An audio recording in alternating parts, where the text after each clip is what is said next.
Well, the family of a pastor shot and killed by a Spokane Valley police officer is still demanding justice. The Creach family disagrees with findings of two panels that ruled the shooting was reasonable and justified. KXLY4's Erik Loney spoke to the sheriff and the family. He is live tonight with our story. Yeah, good evening. The Creach family held a press conference this morning saying that they disagree with those findings, not only from the county prosecutor, but also the Sheriff's Citizen Advisory Board and Deadly Force Review Board that all found that Deputy Brian Herzl did not break the law when he shot Scott Creach. We do believe that there's been a significant obscuring of the details of the events that happened that night. Alan Creach addressed the media today from almost the spot where his father died. That there was nothing that was reasonable about the events of that night. He said his family disagrees with two recent inquiries that found the shooting of Scott Creach reasonable and justified.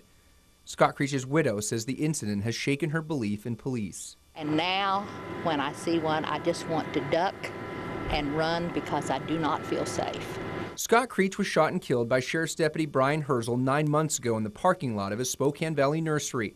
Herzl was doing paperwork in an unmarked car when Creach approached him, armed with a gun. The pastor thought the deputy was a prowler. The deputy told Creach to drop his gun, but he refused and put it in his waistband instead. The deputy told investigators he fired because he thought Creach was reaching for the weapon. The forensics that we've looked at thus far are showing a very significant difference from the account of what the officer detailed of the events of that night. The Creach family has hired its own experts to investigate the shooting. They have not decided if they will sue the county. We're concerned that this event is going to take place again.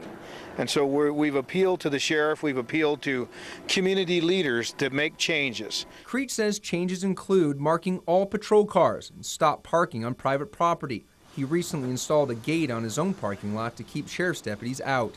Sheriff Ozzie Knezovich says the office has only a few unmarked cars and won't paint them. He also said he won't stop patrolling on private property because it's part of their job. They want us there, and that's part of the function of law enforcement, is to protect the community. This would be a detriment to public safety. It wouldn't enhance public safety.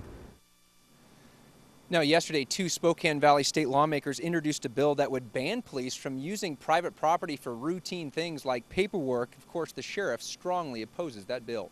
Reporting live, Erik Loney, KXLY4 HD News.